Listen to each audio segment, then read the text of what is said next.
ಹಾವೇರಿಯಲ್ಲಿ ನಡೆದಂತ ಆಶಾಕಿರಣ ಸಮಾವೇಶದಲ್ಲಿ ಸಿಎಂ ಸಿದ್ದರಾಮಯ್ಯ ಗುಡುಗಿದ್ದಾರೆ. ಸಬ್ಕಾ ಸಾಥ್ ಸಬ್ಕಾ ವಿಕಾಸ್ ಅಂತ ಬಾಯಲ್ಲಿ ಹೇಳೋದಷ್ಟೇ.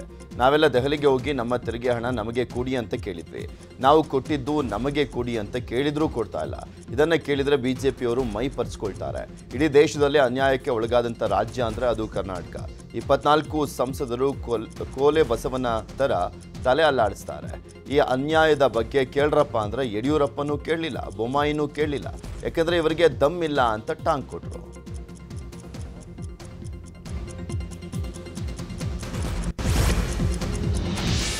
ಬಿಜೆಪಿ ರಾಷ್ಟ್ರೀಯ ಅಧ್ಯಕ್ಷ ಜೆಪಿ ನಡ್ಡಾ ಅಧಿಕಾರ ಅವಧಿಯನ್ನ 2024 ಜೂನ್ವರೆಗೆ ವಿಸ್ತರಣೆ ಮಾಡಲಾಗಿದೆ.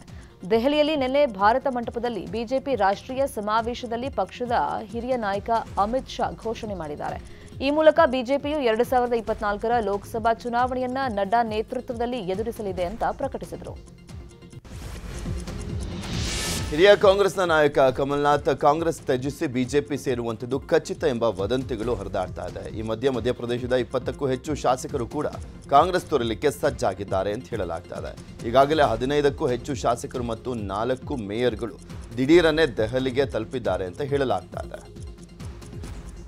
ಈ ಹಿಂದೆ ಕಾಂಗ್ರೆಸ್ ಹೈಕಮಾಂಡ್ ವಿರುದ್ಧ ಬಂಡೆದ್ದಂಥ G23 ನಾಯಕರ ಪೈಕಿ ಒಬ್ಬರಾದಂಥ ಕೇಂದ್ರದ ಮಾಜಿ ಸಚಿವ ಮನೀಶ್ ತಿವಾರಿ ಕೂಡ ಬಿಜೆಪಿ ಸೇರುವಂಥ ಸಾಧ್ಯತೆ ಇದೆ ಅಂತ ಹೇಳಲಾಗ್ತಾ ಇರುವಂಥದ್ದು. ಹಾಲಿ ಪಂಜಾಬ್ನ ಆನಂದಪುರ ಸಾಹಿಬ್ ಕ್ಷೇತ್ರದಿಂದ ಲೋಕಸಭೆಗೆ ಆಯ್ಕೆಯಾಗಿರುವಂಥ ತಿವಾರಿ ಮುಂದಿನ ಚುನಾವಣೆಯಲ್ಲಿ ಲೂಧಿಯಾನ ಕ್ಷೇತ್ರದ ಟಿಕೆಟ್ ಖಾತ್ರಿಯಾದರೆ ಬಿಜೆಪಿ ಸೇರುವಂಥ ಸಾಧ್ಯತೆ ಇದೆ ಅಂತ ಹೇಳಲಾಗ್ತಾ ಇದೆ. ಆಂಧ್ರಪ್ರದೇಶದಲ್ಲಿ ಶೀಘ್ರವೇ ವಿಧಾನಸಭಾ ಚುನಾವಣೆಗಳು ನಡೆಯಲಿದೆ. ಚುನಾವಣೆ ಘೋಷಣೆಗೂ ಮುನ್ನವೇ ಸಿಎಂ ಜಗನ್ ಮೋಹನ್ ರೆಡ್ಡಿ ಭರ್ಜರಿ ಶಕ್ತಿ ಪ್ರದರ್ಶನ ಮಾಡಿದ್ದಾರೆ. ಸಿದ್ದಂ ಹೆಸರಲ್ಲಿ ನಿನ್ನೆ ಜಗನ್ ಮೆಗಾ ಸಮಾವೇಶ ಮಾಡಿದ್ರು. ಈ ಸಮಾವೇಶಕ್ಕೆ ಬರೋಬ್ಬರಿ 10 ಲಕ್ಷಕ್ಕೂ ಅಧಿಕ ಜನ ಬಂದಿದ್ರು. ದಾವಣಗೆರೆಯಲ್ಲಿ ಈ ಹಿಂದೆ ಸಿದ್ದರಾಮೋತ್ಸವ ನಡೆಸಿದ್ದ ಕಾರ್ಯಕ್ರಮಕ್ಕಿಂತಲೂ ಹೆಚ್ಚಿನ ಜನ ಜಗನ್ ಕಾರ್ಯಕ್ರಮದಲ್ಲಿ ಪಾಲ್ಗೊಂಡಿದ್ರು.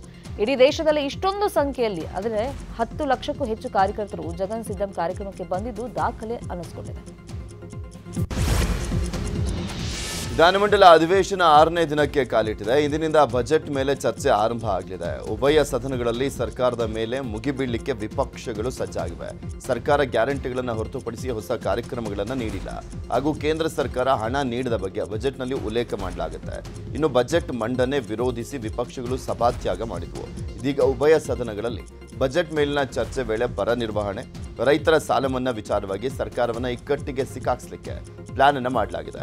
ಸದನದ ಒಳಗಡೆ ಹೊರಗೆ ಸರ್ಕಾರದ ವಿರುದ್ಧ ಹೋರಾಟ ನಡೆಸಲಿಕ್ಕೆ ಜೆಡಿಎಸ್ ಬಿಜೆಪಿ ಸಿದ್ಧತೆ ಮಾಡಿಕೊಂಡಿದೆ.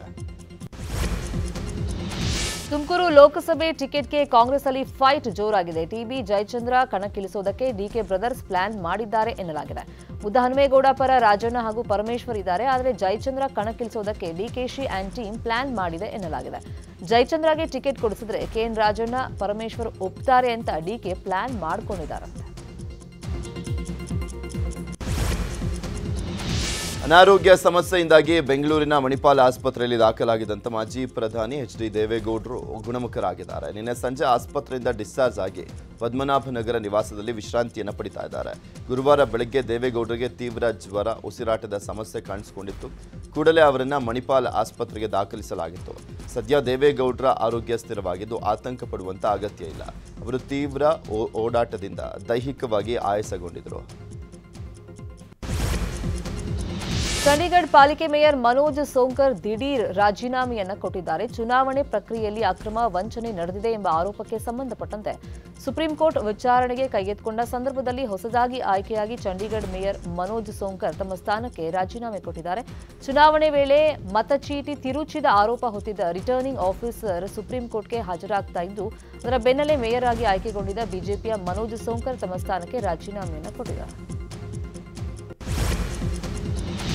ದೆಹಲಿಯಲ್ಲಿ ರೈತರ ಹೋರಾಟ ಮುಂದುವರೆದಿದೆ. ರೈತರು ಹೋರಾಟ ಮಾಡ್ತಾ ಇದ್ರು ಕೂಡ ಕೇಂದ್ರ ಸರ್ಕಾರ ವಿಳಂಬ ಧೋರಣೆ ಮಾಡ್ತಾ ಇರೋದಕ್ಕೆ ರೈತರು ಆಕ್ರೋಶವನ್ನು ಹೊರಹಾಕಿದ್ದಾರೆ.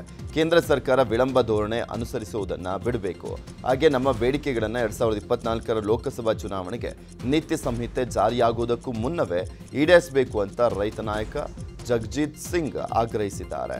ಒಂದು ವೇಳೆ ನೀತಿ ಸಂಹಿತೆ ಜಾರಿಯಾದ ಆ ಕಾರಣ ಕೊಟ್ಟರೆ ನಾವು ಒಪ್ಪಲ್ಲ, ದೆಹಲಿ ಬಿಟ್ಟು ಹಿಂದಿರುಗೋಲ್ಲ ಅಂತಲೂ ಕೂಡ ಎಚ್ಚರಿಕೆಯನ್ನು ಕೊಟ್ಟಿದ್ದಾರೆ. ಪ್ರಧಾನಿ ನರೇಂದ್ರ ಮೋದಿ ನಾಳೆ ಜಮ್ಮು ಕಾಶ್ಮೀರಕ್ಕೆ ಭೇಟಿ ಕೊಡ್ತಾ ಇದ್ದಾರೆ. ಹಿನ್ನೆಲೆಯಲ್ಲಿ ನಿನ್ನೆಯಿಂದಲೇ ಕಣಿವೆ ರಾಜ್ಯದಲ್ಲಿ ಬಿಗಿ ಪೊಲೀಸ್ ಹಾಗೂ ಅರೆಸೇನಾ ಪಡೆಗಳ ಭದ್ರತೆಯನ್ನು ಹೆಚ್ಚು ಮಾಡಲಾಗಿದೆ. ಪೊಲೀಸರು ಮತ್ತು ಅರೆಸೇನಾ ಪಡೆಗಳು ನಗರ ಮತ್ತಿತರ ಕಡೆಗಳಲ್ಲಿ ವಾಹನಗಳ ತಪಾಸಣೆ ನಡೆಸ್ತಾ ಇವೆ. ಮುನ್ನೆಚ್ಚರಿಕೆ ಕ್ರಮವಾಗಿ ಶ್ರೀನಗರದ ವಿವಿಧ ಸ್ಥಳಗಳ ಪ್ರವೇಶ ಮತ್ತು ನಿರ್ಗಮನ ಸ್ಥಳಗಳಲ್ಲಿ ವಿಶೇಷ ತಪಾಸಣಾ ಕೇಂದ್ರಗಳನ್ನು ಸ್ಥಾಪಿಸಲಾಗಿದೆ. ಜಮ್ಮುವಿನ ಏಮ್ಸ್ ಆಸ್ಪತ್ರೆ, ಚೆನಾಬ್ ನದಿಯ ಮೇಲಿನ ವಿಶ್ವದ ಅತಿ ಎತ್ತರದ ರೈಲ್ವೆ ಸೇತುವೆ ಮತ್ತು ಉಧಂಪುರದ ದೇವಿಕಾ ನದಿ ಯೋಜನೆಯನ್ನ ಪ್ರಧಾನಿ ಮೋದಿ ಉದ್ಘಾಟನೆ ಮಾಡ್ತಾರೆ. ತಮ್ಮ 2ನೇ ಅಧಿಕಾರಾವಧಿಯಲ್ಲಿ ಜಮ್ಮು ಮತ್ತು ಕಾಶ್ಮೀರಕ್ಕೆ ಮೋದಿ ಅವರ 2ನೇ ಭೇಟಿ ಇದಾಗಿದೆ. ಕನ್ನಡಿಗರ ಮೆಚ್ಚಿನ ನಿಮ್ಮ ನ್ಯೂಸ್ 18 ಕನ್ನಡ ಈಗ ವಾಟ್ಸ್ಆಪ್ನಲ್ಲಿಯೂ ಲಭ್ಯ. ಕರ್ನಾಟಕ ಮತ್ತು ದೇಶ ವಿದೇಶದ 360 ಡಿಗ್ರಿ ಸುದ್ದಿ ವಿವರವನ್ನ ನೀವು ನಿಮ್ಮ ಕೈ ಬೆರಳುಗಳಲ್ಲಿಯೇ ಪಡೆಯೋದಿಕ್ಕೆ ಈ QR ಕೋಡ್ ಅನ್ನು ಸ್ಕ್ಯಾನ್ ಮಾಡಿ. ನಮ್ಮ ಚಾನೆಲ್ ಅನ್ನು ಫಾಲೋ ಮಾಡಿ, ನೋಟಿಫಿಕೇಶನ್ ಆನ್ ಮಾಡಿ.